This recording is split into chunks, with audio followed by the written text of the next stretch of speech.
Ladies and gentlemen, welcome to Having Fun with Walt Frazier. I'm Walt Frazier. I've got a special guest today, Samuel Van White. Sam, say hello to the world. Hello, world. Yeah, man. So I've known Sam, well, 2018? 17. 17. So we're looking at 9 years now. It was around this time, probably the audition, right? Late spring? Yeah, I think it was June. June. All right, cool, cool, cool. I think I remember the first, you were one of those that came in that pretty much on the first day was ready to go. And I can't say that about everybody that auditions for us. They got to learn certain things. We bring a lot of people from different worlds. But you were probably on a gig within the first week. Yes. And Yeah. I remember was it you, Evan, Larice, and I on the road? My very first gig was with Amelia and Brian at the Oh, Kings okay. Bay Y. Where? Kings Bay Y. Kingsman. Oh, so you started with one of the more fun gigs. Yes, No, yes. One of was the that more the famous challenging. basketball gig? No, that's one where they tried to dismiss the kindergartners halfway through the show, thinking the other kids wouldn't get distracted. Oh, that's always fun. We do a lot of fun gigs. We do improv comedy for a living, and we do pretty much the full gambit, the full spectrum of types of gigs, from educational outreach to corporate to college to public shows in Times Square. And a lot of the shows we do are not ideal, as you would say. Yes, correct. Yeah. The one I was referring to, well, you were on the basketball show, though, right? I Yeah. was. The playing basketball on the other side of the gym wall, kind of Yes. a thing. Well, first they were playing basketball with the kids sitting underneath the basketball hoop, the counselors, and so some kids were getting hit on the head when they made a basket, and I was like, "Can we stop that?" And And then that so was we, in the same side. It wasn't like a room divider. We've done a nope, lot of same shows where we're side. playing basketball. It was like where you're performing. Yeah, yeah, Yeah, it's like, there's always one of those things, the wash, rinse, repeat kind of a thing. I feel like I've slowly built those more into contracts and invoices, how to present an improv show at your facility. I haven't put in yet. Don't play basketball while we're doing a show, like right in front of us. yeah. I probably should. I mean, you shouldn't have to. Though that exactly, and I like you shouldn't have to explain how to use shampoo either. But there's that classic wash, rinse, repeat thing. But we've had a lot of gigs and probably a couple thousand shows and workshops now. Yeah. Yeah. So, what was your favorite memory doing improv comedy, either in Times Square or on the road with us? Well, I mean, it's hard to beat. Walt and I just got to go to Puerto Rico while Yeah, I that was is there, tough. which Yeah, that's hard to top. yes, for a corporate gig, which was very fun. We need Uh, more jobs like that for sure. yeah. Yeah. Any reason to put me in a warm climate, I'm here for. Yeah. I had that year in 2013 where I went to Norway for 4 days and Puerto Rico for 4 days for TV show tapings. And it was because it was a year with so much ice that we did Royal Pains in Puerto Rico. And I've been looking for more gigs down there ever since. We finally got one. But you were already on vacation there. I So was. sometimes it works out. I mean, yeah, but if I was not on vacation, had a reason to go back, that would have been Mm. great too. Yeah. We need more jobs. So if you're in Puerto Rico watching this, we are available to fly down and do improv comedy, preferably between the months of December and March, I would say. Yeah, just July, I'd go, but yeah, I filmed there in March. We did the show in January. Ton of fun, corporate event, very expensive hotel they put us up at, and you didn't stay at the hotel. That was not offered to me. No, you already had a place, right? Yeah, Yeah. So I don't think we made it all. And I would have rather taken the money because it was about $900 a night for that hotel. I would have rather taken the money, give me that extra cash. I'll go to the Airbnb and put that into vacation. Maybe even stay 2 or 3 extra days. I would have done that too. Yeah. So one of the reasons I'm doing this podcast is we've worked a lot of shows. Sam here, if you don't know Sam, pretty much one of our top corporate team building teachers, top teachers in general. Top one, if I'm not there, 9 times out of 10, it's Sam leading the show. 1 or 2 times out of 10 times when I'm there, he's leading it too. Because I'm just gonna sit at the piano and chill today. But um, I want to talk a lot about stage fright, social anxiety, how we use improv comedy in the corporate world, in schools. And I always say we're not there to teach improv comedy. If they become improv comedians, if they get the theater bug, God bless. But what really gets us going, keeps me going, even through those tough times when they're playing basketball or not really paying attention. we're there to teach listening, focus, creativity, critical thinking, and most importantly, probably the self confidence. Because I really believe once you get past that, everything else becomes easier. But what was your first experience being on stage? First, I want to talk about like what we did for self confidence, and then how we teach it. Because like, what was that first time you were ever on stage, or what was it like overcoming those things for you? So I know I was in a church like pageant at three, because at the age of three, because that's what we did. But my first real like, oh, I am acting was in kindergarten. My teacher, Mrs. Tenaple, Nancy, I'll never forget. She used to just use theater to help tell the story. So it's like we were acting these things out. And I was like, oh, this is so fun. It was easier. It's easier than reading. We just get to do things. And so she really started that path of like using theater, using music to like tell the stories to help us learn. And then my very first role in second grade, there's a, for those who grew up in religious backgrounds, there is a there's a group of movies and plays called Salty, the Singing Hymnal. It's literally a Psalter hymnal, a book, come to life, who teaches kids history lessons. And it was Salty went back in space, and I had a role in second grade with a script and lines and everything. And I thought it was such a big deal. Salty went to space? No, Salty went back in time. Oh, Sorry. time. Salty went Oh, back in okay. time. He did go to space at some point, I'm sure. Yeah. Just need like the salty space-time continuum sci-fi plot line is what we're missing right now. And then finally in eighth grade, I got to play Salty. The dreams come true. And was Salty a person, like a human character?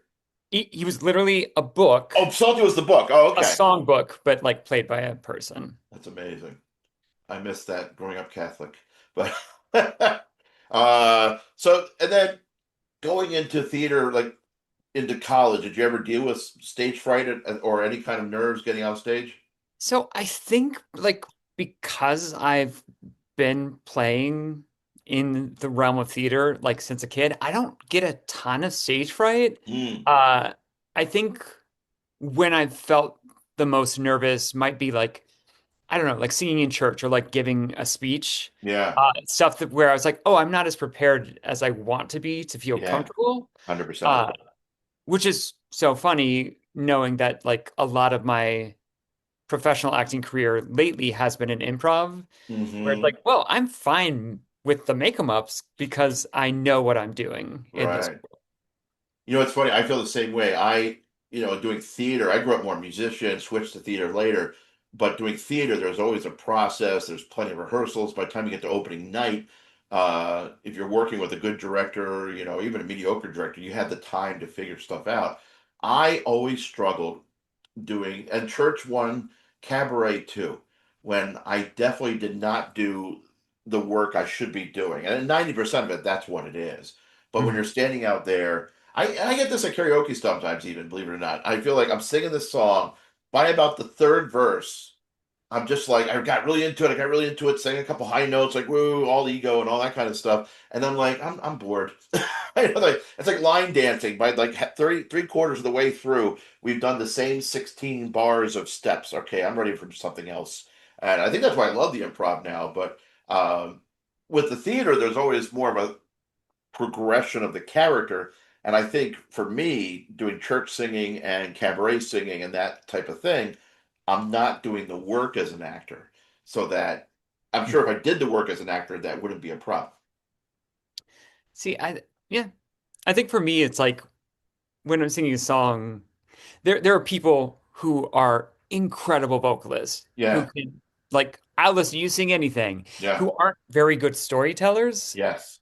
And I think like I would rather focus on the storytelling in a song than focus on my voice because that puts me really in my head Yeah. Yeah. Yeah. Yeah. about like, well, I could have sounded better. And it's like, put the technique away. That's for the practice room. Like this is about 100%. sharing the story. I used to sing Carmen.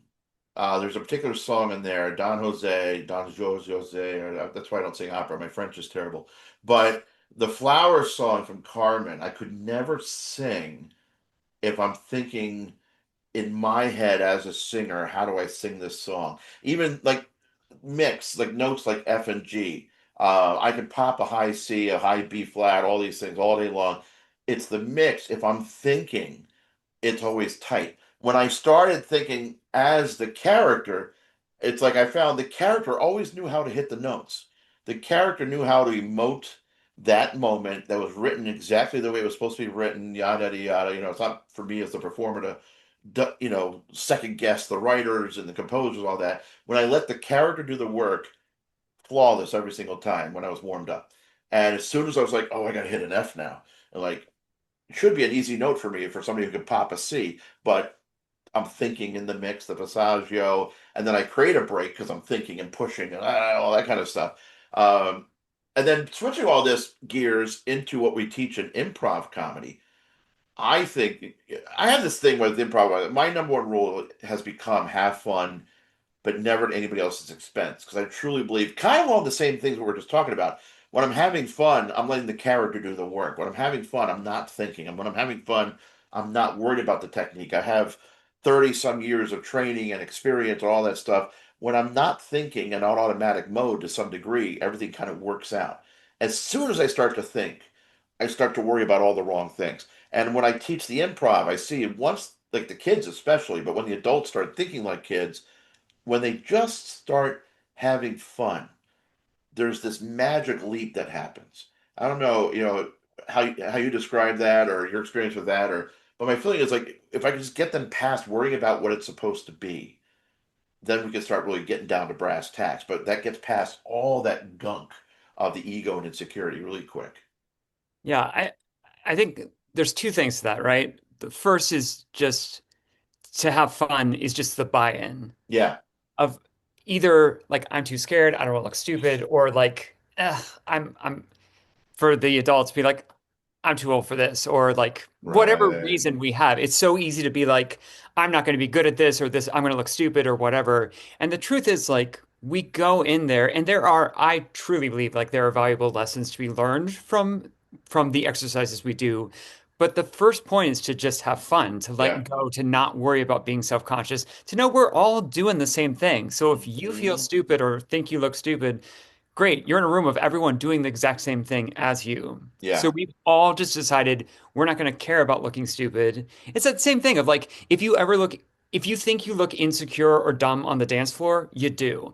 But if you're having Exactly. fun, you're going to be a great dancer, even if you look silly. Like the Yeah. point is that buy-in and then not at anyone's expense, there's always going to be that one person, whether it's a kid or an adult, who's like, I'm the funny one, or Yeah. I'm going to throw a wrench in this and make this about me. And you sure can, but it is always going to be at the expense of you not actually learning and you stopping other people from learning. Like the point, I always say this, the way to be the very best improviser is to make your scene partner look the best. Oh, If 100%. you're like, I'm going to be Yeah. the best, then you're going to steamroll things. You're not going to listen. You're going to really push your ideas. You're not going to yes and you're going to look like a jerk. Yeah, I've been teaching kids, especially the teens and high school kids. They get a lot. That one group we work with, we get a lot of high school groups that are actually very good actors as teenagers go. They're decent theater groups traveling to New York for workshops, and we're just there for one of them to do improv. And I think they suffer from the problem of being good actors sometimes, or that they think they're good. So the ego's in the way. You get these kids that are coming in and they're like trying to impress us with, look how good we are, and still not listening, still trying to like, look at me, I'm Broadway, and look at me, look at me, look at me. And I started using this thing or saying this thing where I say, listen, don't think. Don't try to impress me. Always don't try to be funny. Don't try to be clever. My newest thing though is like, don't try to impress me. One, don't look at me like, am I looking? Am I doing right? Am I doing right? Like, stay here with your scene partner. But even anything that's trying to impress, trying to be clever, trying to be this is the ego creeping in. And instead of thinking, don't think about the words, just listen and trust what comes out. And then I am thinking, when I'm doing improv, there are choices being made, but I'm not stopping to think.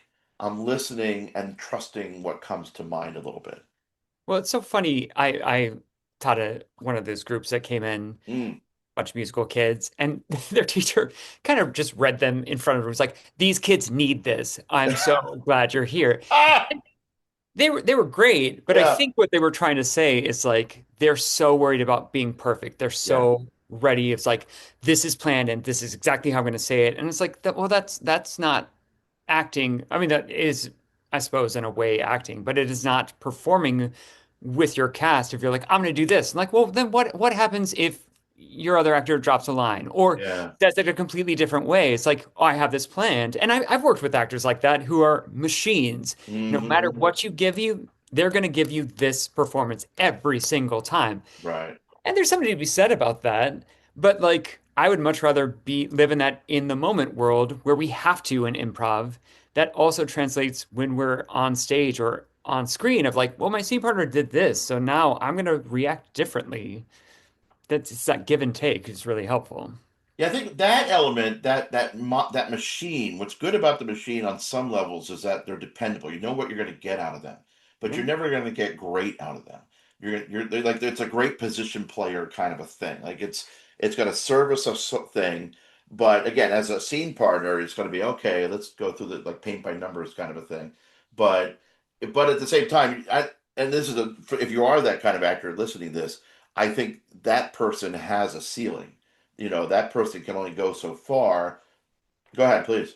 There are like Cheetah Rivera was famously that kind of actor. Oh, okay, He brought okay. the same, and people have said this in interviews. Cheetah Rivera is great Yeah, yeah, and yeah. still found a way to make it seem fresh, even if it was the exact same way. Right. It's just not. If I had the option of that kind of scene partner or someone who's going to work with me, I'd rather have the one who's going to work with me. Yeah, 100%. So, and then the opposite side of things, well, two other things. We get those kids that are great theater people coming in, and that's, I don't know about you, probably 1 out of 10 of all the groups we work out. So then we have the corporate groups, Hmm. and there's a wide spectrum of diverse levels of empathy and more old school office politic, more new school embracing psychological safety type things. And I feel like it's gotten better in the last 5 years, but I fear a regression because of the way the world seems to be regressing politically, yada yada. Don't want to go there, but I wonder if you've seen any kind of changes in the last year or two or over the last 10 years. Uh, Definitely over the last 10 years, it's really interesting. Mm. And I don't think they know this, but when a corporate group comes in for a workshop, they tell us so much about their office and their office environment. Hmm. I was teaching a workshop with our coworker Amelia for another company, and we were doing some of the exercises. It's like, oh, interesting. They were so if the boss did it, they're going to do it, trying to Yep. improve the boss. They would also make rules for themselves that I didn't give them that made Mm. every exercise harder. And it was just so interesting to be like, do you realize you're adding steps that are making creative process harder? And they're like, oh, no. But then it's just one of those things where we get so fixed. And I think as people are starting to be more willing to see what improv can do for their team, Mm. they're either like, we're bringing them in because we need this. And Yeah. it's like, that's not necessarily what you're going to get. If they're salespeople, we need them to be able to talk to people. Yeah. Great. That's definitely going to be something that will be touched on, but it's not like I need people to be able to cold call strangers. An improv class is going to solve everything. It's going to be Hmm. a mind shift and it's going to give them tools they can use. But I think I find that people have been more lately come in to either just have fun, which is great, have some fun. You're going to learn something along the way. Don't worry about it. Or I want to do this so that this solves this very specific problem, which Right. is kind of an impossible ask. Well, I think there's two things there. There's the one where the person who's in the room is not thinking, they're too much in it to see the full picture. And Hmm. I think that's what we see when they come in. We don't know them, so we have open eyes, open minds. So we see them for who they are, not for who they think they are. So when they start doing a couple games, what I love about what we do, and I always say I promote what we do is like we can do this, we teach this, we teach this. And I think what we really do in a 2 hour workshop is when we get people having fun, we remove those layers of ego and insecurity, which reveals what's really going on more than not. All of a sudden, you see who is has layers of insecurity that they're hiding behind, and all of a sudden you can see their eyes. It's like, I mean, is it okay? Things that they would never do, like if we're peeling back those layers. But then also, I find that it's again, you can't fix anything in 2 hours. It's a launching point. Yeah. And what I try to tell people is like, okay, you can play these games for 2 minutes every day in the office and bring back just if you're working on team, if you're working on leadership, working on sales, but it's more about you have to follow through. It's like I know how to lose weight, but I keep gaining it back because I stopped doing what works. So if you go to the Weight Watchers meeting for that hour, I got to bring that home more often to keep losing the weight. I'm on the losing path now, finally again. But I've lost as much as 100 pounds, 50 pounds, 7 different times now. But you keep falling off the wagon because you don't do what works. So it's we can teach a whole bunch of stuff in 2 hours, but then you got to go back and live it. You got to go back and do yes and you got to go back and listen with your eyes and focus and all this stuff. And that's the hard part. You know, as any teacher, all we can do is inspire. If Right. they're not willing to learn or listen, there's only so much we can do. One thing I love to see is like after a workshop, especially when people are like, sometimes people come in and you could tell they are terrified. Yeah, yeah, yeah, yeah, yeah. And it's like, I'm not a drill sergeant. Like Right. I'm pretty exact about the way I do things. Everything I do has a purpose, but like we're just gonna have fun. And when people afterwards Mm, like, I was so scared you made that so easy, that's like my favorite thing to hear. But right. also the amount of times people are walking out afterwards and be like, I had no idea you had that in you. I had no idea. And I think we just whether we plan to or not, we kind of put people in boxes of what they're capable and how they can help us. Yeah. And I feel like in this, especially sometimes I'll get groups in and be like, oh, they are succeeders. Yeah. Here's the challenge. I'm going to flip the rules on them. They're going to nail it. They're going to be very, like, we are going to get this right. And that's great. But, like, if we are only concerned about succeeding and not making a mistake, then we're never going to make a risk. We're always going to Right. be on this path that we've always been, which is again steady, but you can't grow. And you can't the fear of being wrong is going to limit you. Mm-hmm. So Yeah, I like always that's say when you're another worried about being right, you end up like succeeding, but oftentimes with mediocrity. Like it works.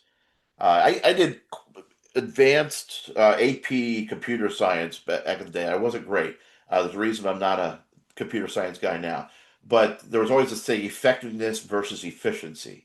Like it's effective, but is that the most efficient thing? And in computer science, it's all about can you do it quicker? Can you do it by saving space on the drive? You know, so the efficiency of it. So it's effective. For us, it's the other way around. It's okay, you got it done, but is that the best possible outcome? You Mhm. know, but it's so good, it's good enough. We could go on to the next thing. But again, and I feel like in this world that we're heading, I don't think good enough. Whereas actors, going backwards a little bit, of all there's so many actors, there's so many jobs, and there's all this talk about who gets the job or who doesn't get the job, as if it was ever easier to get the job. You know, there's more jobs than ever, but there's also more of us than ever, and people not wanting to do the marketing, all this stuff. But there's always more things you could be doing to create work for yourself, all this stuff. Go ahead, please. No, just to add on to that, the other thing is like if we're just worried about efficiency, Yeah. like it or hate it, AI is taking jobs. Well, And exactly right. if the Yeah. goal is to just get work done, Yeah. then you as an employee have to add something more than just getting the job done. Exactly. And that's the short version of the long way I was babbling around. Exactly. I was getting to the point. Yeah, yeah, yeah. You can't. Good enough isn't going to be good enough, and good enough in the era of middle management of the 80s, 90s, which has kind of been going away for a while. We haven't had the middle management era in a while. It's project management. This project goes away, and you may or may not be with the company when that project is done. It's not you're an employee of the company, you're an employee of the company doing this project. And that's about to do a major shift. And I always say we teach the human skills. And if you don't know AI and you don't know the human skills, I'm really worried about you in another 5 years or so. If you're not acing one of those two, Yeah. or whatever your talent is, good enough isn't good enough. I really fear, and I think one of the things I try to fight with what we do is the whole apathy thing. And I think it's the numbing out, the political scene has numbed people out. The fear of the future has numbed people out. It's just easier to be numb. But I really fear for people that are realizing, and I think some of them are starting to wake up and realize, oh, what worked for me hasn't worked. Is it working now? And if you've been in that, I'm going to just kind of scoot by mode, I really worry about those people moving forward. Yeah. I mean, to bring this back to improv, in improv, we're making things up. We're making up a new world. We need to Yeah, think outside the box to come up with the rules of this world. And the rules of our world are changing so drastically. Even within acting, what worked 10 years ago, boy, that doesn't work now. yeah, Like yeah, the rules are constantly changing, and you need to be able to be, you need to learn how to pivot, how to be flexible, how to learn, how to elevate your game, how to, like change your goals to yeah. stay relevant. Yeah, I was thinking this morning about the acting thing. Realizing, because I always talk about like what worked 20 years ago doesn't work anymore. I think at the core, what we do is develop our craft and then figure out how to get paid to do it. I don't think that's changed. And I know people hate the idea of content creation, but for the history of time, there's always been we're going to create something and then we're going to figure out how to pay our bills with it. And if you're only figuring out how to pay the bills, usually the art suffers, and vice versa. If you're only focused on the art, that balance has always been like I think where you find working artists or in that Venn diagram intersection of art and business. But exactly right. How you get the work has changed. How you get noticed has changed. Yeah. Everybody's saying, "Oh, the TikTok people are getting the jobs, all this stuff." Yeah, but that's how you get noticed now. And I don't know if I told you this. You might have seen some of my posts. My organic search on my main website has gone down 90% in the last 2 weeks. There's been all this cry about the SEO being dead, all this stuff. Whatever was out there was still working for me. And all of a sudden, on the New York Improv Theater website, newyorkimprovtheater.com, we went from having 3 to 5,000 views a week to under 500 views a week. And to me, that is terrifying. Thankfully, we have repeat business. Like 70, 80% of what we do is people that have worked with us in the past. And we have great relationships, human relationships that we've made over 20 some years. But finding new leads and all kinds of things. And I know also people that I work with, and you know them, a lot of the third party bookers that book us on some murder mysteries and improv shows and things. They're calling less all of a sudden because they're not getting the leads either. And a lot of them are like national bookers that don't worry about long term relationships. They're like, just we're gonna Google the heck out of this, right? And all of a sudden, I did on a curiosity, I did a search for one of my articles on that website. What my top articles, ethos, pathos, and logos, comedy writing. 500 hits a week down to 50 hits a week.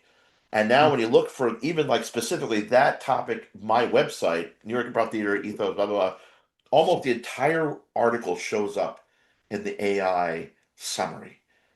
So you could say, and so Oh, it's more like they're nice enough to say, here's the source of this information if you want to click through. But if you got what you need from it, you don't have to go to the website. So, I don't know. Maybe that reference the person who's like, oh, I need to know the person who wrote this article. That was good stuff. Maybe they click through and buy a ticket.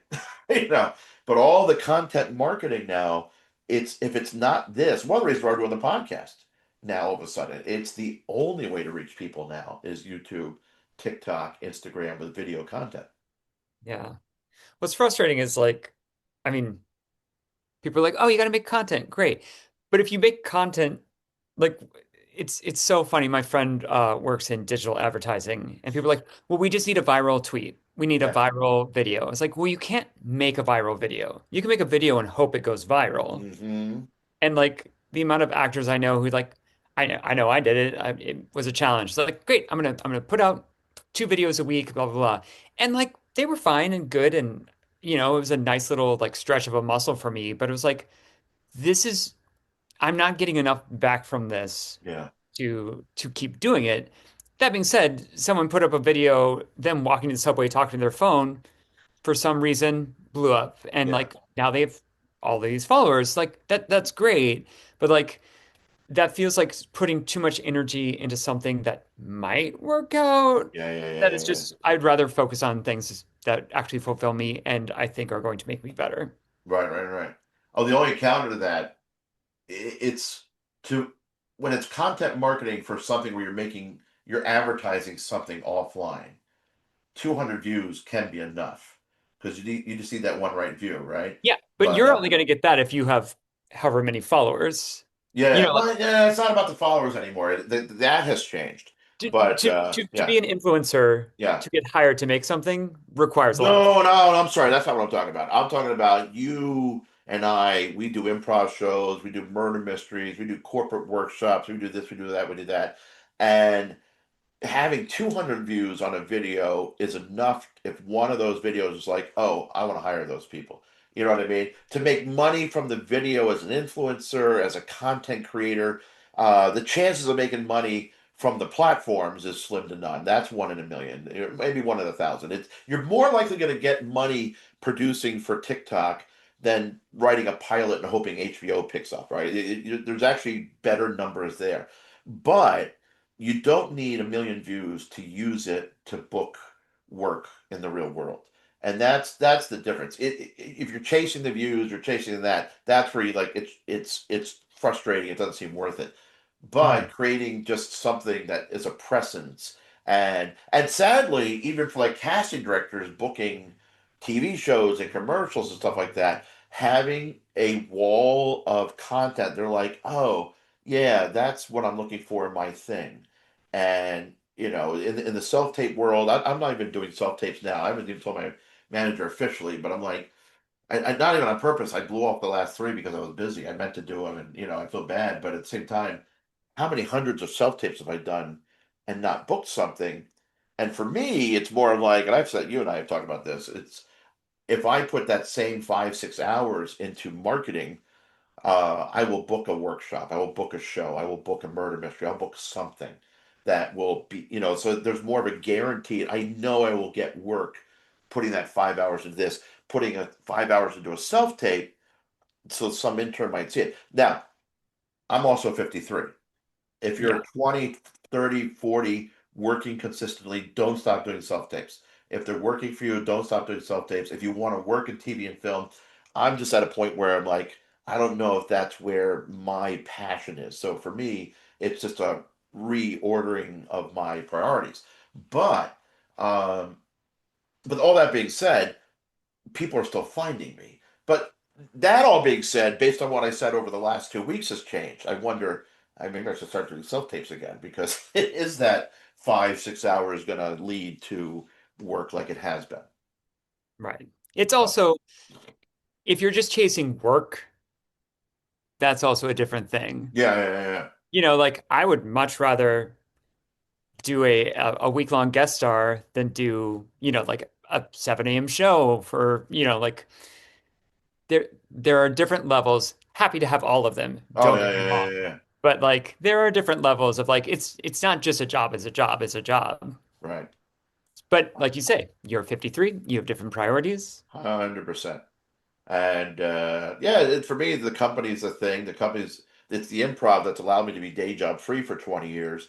That now it's also the improv that allowed me to get in front of a manager that allowed me to get more SAG commercials and co-star roles and the things I've done.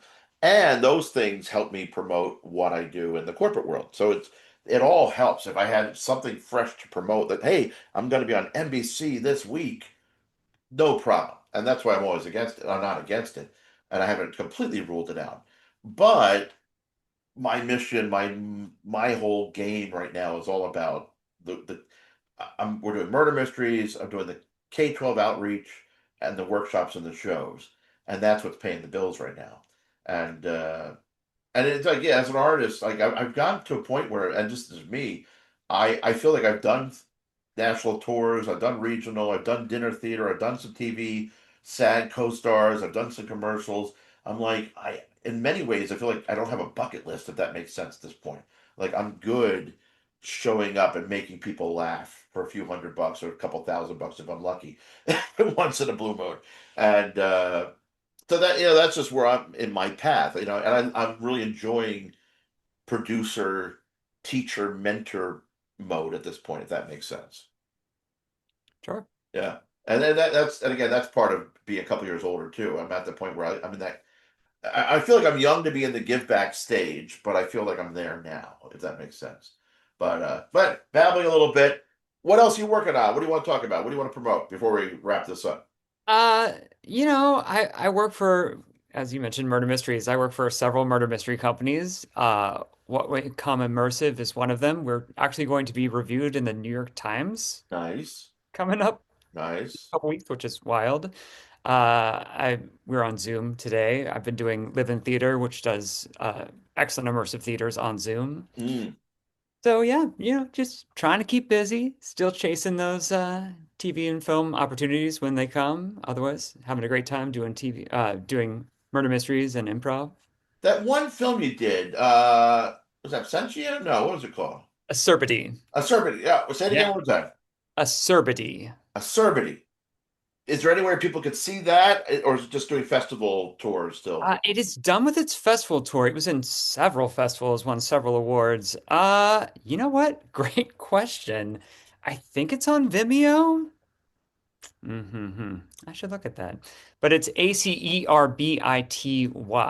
Okay, name of the film. that's definitely how I would have said that. But Ace or Biddy? All right, awesome. Ladies and gentlemen, this has been an episode of Having Fun with Walt Frazier. Everybody say goodbye to Samuel Van Wyck.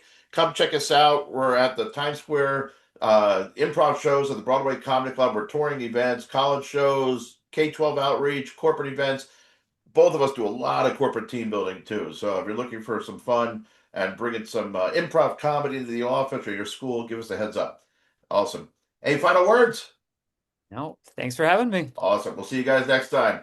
Woo! I always want to say Merry Christmas as if I'm still Santa. I'm not You're going to not say Santa, dude. that. Stop.